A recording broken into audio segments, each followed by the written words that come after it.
Graça e paz, meus amados irmãos, verdadeiros, autênticos e legítimos filhos de Deus. A palavra de Deus diz assim, no livro de Mateus, capítulo 5, versículo 1. E Jesus, vendo a multidão, subiu a um monte e, assentando-se, aproximaram-se dele os seus discípulos. E, abrindo a sua boca, os ensinava, dizendo: Bem-aventurados os pobres de espírito, porque deles é o reino dos céus. Bem-aventurados os que choram, porque eles serão consolados. Bem-aventurados os mansos, porque eles herdarão a terra. Bem-aventurados os que têm fome e sede de justiça, porque eles serão fartos. Bem-aventurados os misericordiosos, porque eles alcançarão misericórdia. Bem-aventurados os limpos de coração, porque eles verão a Deus. Bem-aventurados os pacificadores, porque eles serão chamados filhos de Deus.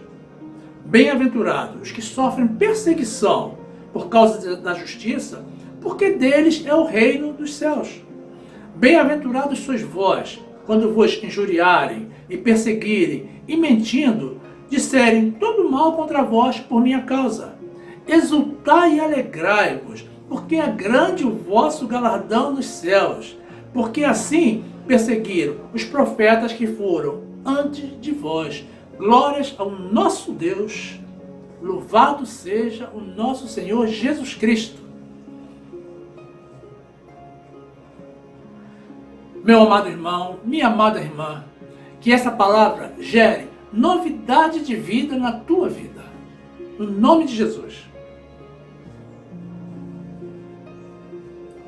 Glórias ao nosso Senhor. Meus irmãos, esse trecho que acabamos de ler corresponde a uma das mais famosas pregações realizadas por Jesus, denominada o Sermão da Montanha. Uma das causas da fama alcançada por esse trecho é o fato de Jesus contrariar frontalmente os padrões do mundo, apresentando uma visão de Deus, dos valores divinos, completamente opostos aos valores do homem, ou seja, contrários aos valores humanos e até então desconsiderados e desconhecidos pelo homem. Jesus, no uso da sua autoridade e poder, abençoou os pobres de espírito, que não são, meus irmãos,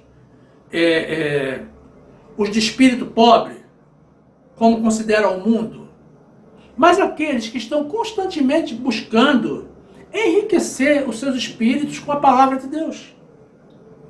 Ele abençoou também os que choram, os mansos, os que têm sede de fome e de justiça, os misericordiosos, os limpos de coração, os pacificadores, os que sofrem perseguição por causa das verdades de Deus, os injuriados, os perseguidos, os caluniados, ou seja, todos os humildes, os desprezados,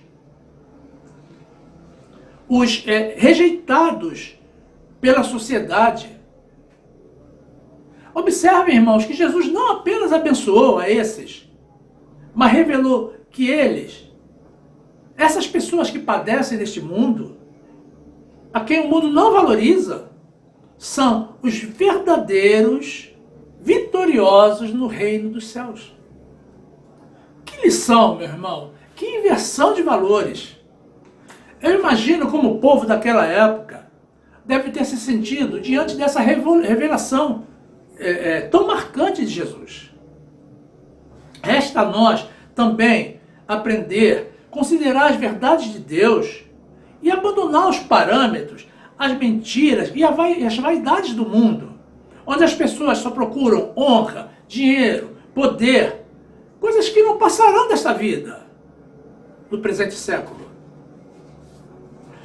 O mundo vive numa constante competição, meus irmãos.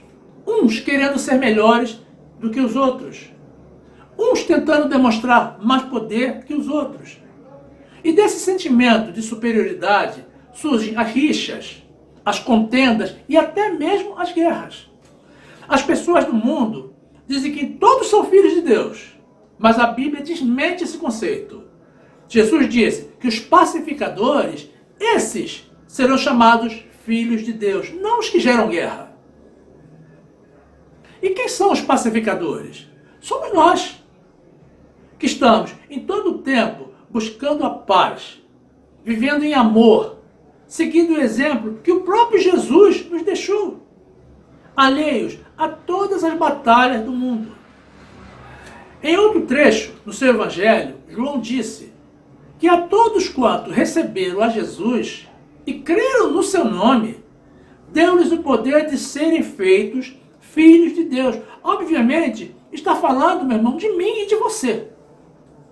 Está falando de nós, fiéis seguidores do Senhor, e não dos filhos do mundo.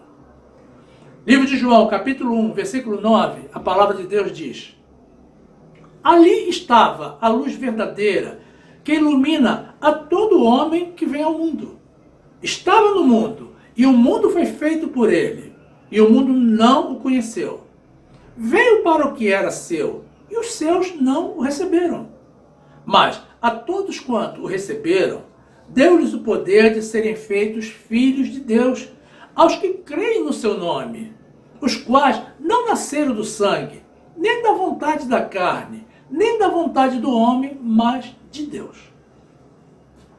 Na sua carta aos Romanos, o apóstolo Paulo também definiu os filhos de Deus como aqueles que são guiados pelo Espírito de Deus. E acrescentou ainda que como filhos somos também herdeiros de Deus e co-herdeiros com Cristo. Porque recebemos o Espírito de adoção de filhos. Meus irmãos, é muita honra. Não é, meus irmãos? Mas isso é um privilégio reservado apenas para os verdadeiros filhos de Deus. Livro de Romanos, capítulo 8, versículo 14, a palavra diz: porque todos os que são guiados pelo Espírito de Deus, esses são filhos de Deus. Porque não recebeste o espírito de escravidão, para outra vez estardes em temor, mas recebeste o espírito de adoção de filhos, pelo qual chamamos Abba, Pai. O mesmo Espírito testifica com o nosso espírito que somos filhos de Deus. E se nós somos filhos, somos logo herdeiros também. Herdeiros de Deus e co-herdeiros de Cristo, se é certo que com Ele padecemos, para que também com Ele sejamos glorificados. Porque, para mim, tenho por certo que as aflições deste tempo presente não são para comparar com a glória que em nós há de ser revelada. Porque a ardente expectação da criatura espera a manifestação dos filhos de Deus. Porque a criação ficou sujeita à vaidade, não por sua vontade, mas por causa do que a sujeitou, na esperança de que também a mesma criatura será libertada da servidão da corrupção para a liberdade da glória dos filhos de Deus. Glórias a Deus. Depois, meus amados, ainda na carta do apóstolo Paulo aos Romanos, fica claro que nós, os gentios, que não éramos amados, agora somos amados. E nós, que não éramos povo de Deus, agora somos chamados filhos do Deus vivo. Observem, irmãos, que o mundo diz que Deus ama a todos. Mas esse trecho da carta do apóstolo Paulo esclarece que antes de nos convertermos ao Senhor, nós não éramos amados, como agora somos. Glórias a Deus por isso. Então, dessa forma, se conclui que os que são do mundo, que não amam ao Senhor, tampouco são amados por Ele. Livro de Romanos, capítulo 9, versículo 25, a palavra diz: como também diz em Oséias: chamarei meu povo ao que não era meu povo, e amada a que não era amada. E sucederá que no lugar em que lhes foi dito: vós não sois meu povo, aí serão chamados filhos do Deus vivo. Glórias ao nosso Deus. Eu sou filho do Deus vivo. Você é, meu irmão? Claro que é. Depois, na carta aos Gálatas, o apóstolo Paulo nos ensina que filhos de Deus são os que vivem pela graça, ou seja, vivem pela fé em Cristo Jesus, não são os que vivem pela lei. Gálatas, capítulo 3, versículo 26, a palavra de Deus diz: porque todos somos filhos de Deus pela fé em Cristo Jesus. Na sua carta aos Efésios, o apóstolo Paulo nos ensina que, como somos filhos amados, devemos andar em amor, assim como Cristo andou em sua trajetória nesta vida, com um amor inigualável, que jamais houve antes nem haverá depois, a ponto de se oferecer em sacrifício por nós, pelos nossos pecados, justamente para nos tornar filhos amados. Sejamos, pois, imitadores do Senhor. Sejamos, pois, filhos amados do Senhor. Livro de Efésios, capítulo 5, versículo 1, a palavra de Deus diz: sede, pois, imitadores de Deus como filhos amados, e andai em amor, como também Cristo vos amou, e se entregou a si mesmo por nós, em oferta e sacrifício a Deus em cheiro suave. Meus irmãos, todos erramos. E na carta aos Hebreus, a Bíblia nos ensina que se estamos debaixo da correção do Senhor, é porque verdadeiramente somos filhos dele. E dele somos amados, a ponto de sermos até mesmo açoitados por ele. Mas os que estão sem disciplina, ainda que lhes pareça bem viver assim, na verdade estão muito mal, porque são bastardos e não filhos de Deus. Livro de Hebreus, capítulo 12, versículo 6, a palavra diz: porque o Senhor corrige o que ama e açoita a qualquer que recebe por filho. Se suportais a correção, Deus vos trata como filhos. Por quê? Que filho há que o pai não corrija? Mas se estáis sem disciplina, da qual todos são feitos participantes, sois então bastardos e não filhos. Meus irmãos, o apóstolo João, em sua primeira epístola, nos ensina que somos chamados filhos de Deus por causa do grande amor que ele nos tem. E por isso somos rejeitados pelo mundo, que não conhece a nós e nem mesmo a ele. E ainda acrescenta que hoje estamos ainda na carne, na categoria de filhos, mas logo quando Jesus voltar, seremos ainda muito mais, seremos semelhantes a ele. Glórias a Deus. Primeira carta do apóstolo João, capítulo 3, versículo 1, a palavra diz: vede, quão grande amor nos tem concedido o Pai, que fôssemos chamados filhos de Deus. Por isso, o mundo não nos conhece, porque não o conhece a ele. Amados, agora somos filhos de Deus, e ainda não é manifestado o que havemos de ser, mas sabemos que quando ele se manifestar, seremos semelhantes a ele, porque assim como é, o veremos. E qualquer que nele tenha essa esperança, purifica-se a si mesmo, como também ele é puro. O apóstolo João, nessa mesma epístola, meus irmãos, ainda conceitua de forma definitiva a diferença entre os filhos de Deus e os filhos do diabo. Quem não pratica a justiça e não ama a seu irmão não é filho de Deus. E isso serve para reiterar o que Jesus disse no Sermão da Montanha, quando abençoou os que têm fome e sede de justiça. Primeira carta do apóstolo João, capítulo 3, versículo 10, a palavra diz: nisto são manifestos os filhos de Deus e os filhos do diabo. Qualquer que não pratica a justiça e não ama seu irmão, não é de Deus. Porque esta é a mensagem que ouviste desde o princípio, que nos amemos uns aos outros.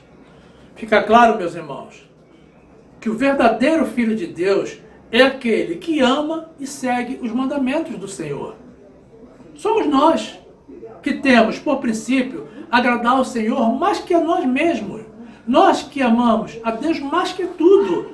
Nós que morremos com Ele e com Ele ressuscitamos para viver para Ele. Ser filho de Deus é um grande privilégio, meus irmãos, porque significa que temos o maior e melhor pai que existe. Um pai que realmente ama e cuida dos filhos durante todo o tempo. Um pai que perdoa os nossos pecados e ainda nos dá, sabe o que, meu irmão? A salvação eterna pela sua graça. O mundo, meus irmãos, vai continuar a dizer que todos são filhos de Deus. Mas aqui temos provado que isso não é verdade. Todos são criaturas dele. Mas alguns são também filhos e herdeiros. Observe, irmãos, que o verdadeiro filho de Deus vive pela graça de Jesus e não pela lei de Moisés. Como a grande maioria vive enganando-se a si próprio.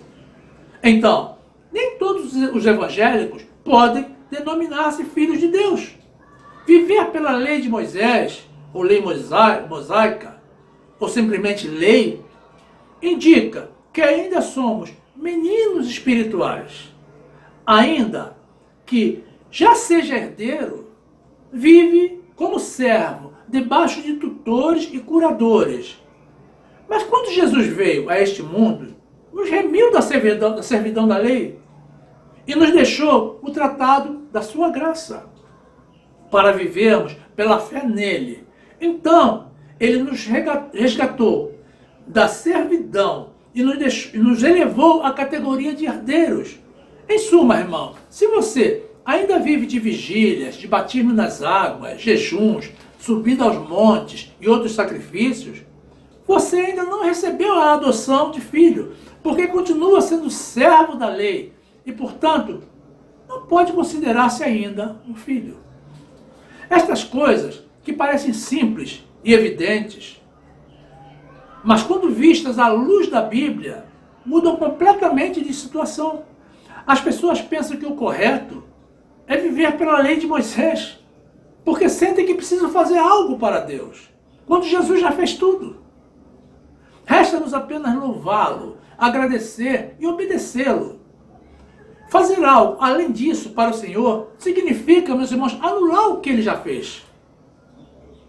Não compliquemos as nossas vidas. Façamos a vontade do Senhor. Deixemos a nossa. Se ele veio para nos remir da lei, é porque ele não nos quer vivendo na lei.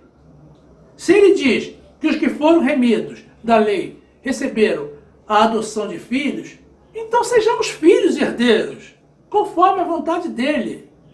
Deixemos para trás, meus irmãos, as nossas vontades. Livro de Gálatas, capítulo 4, versículo 1, a palavra diz: digo, pois, que todo o tempo que o herdeiro é menino, em nada difere do servo, ainda que seja senhor de tudo, mas está debaixo de tutores e curadores até o tempo determinado pelo Pai. Assim também nós, quando éramos meninos, estávamos reduzidos à servidão debaixo dos primeiros rudimentos do mundo. Mas, vindo a plenitude dos tempos, Deus enviou seu Filho, nascido de mulher, nascido sob a lei, para remir os que estavam debaixo da lei, a fim de recebermos a adoção de filhos. E, porque sois filhos, Deus enviou aos vossos corações o Espírito de seu Filho, que clama: Abba, Pai. Assim, que já não és mais servo, mas filho, e se és filho, és também herdeiro de Deus por Cristo. Louvado seja o nosso Senhor.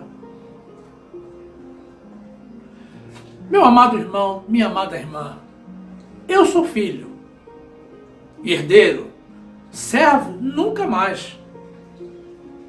E você, meu irmão? Eu ainda não te conheço, possivelmente, pessoalmente. Mas pelo menos espero te conhecer do céu, na eternidade.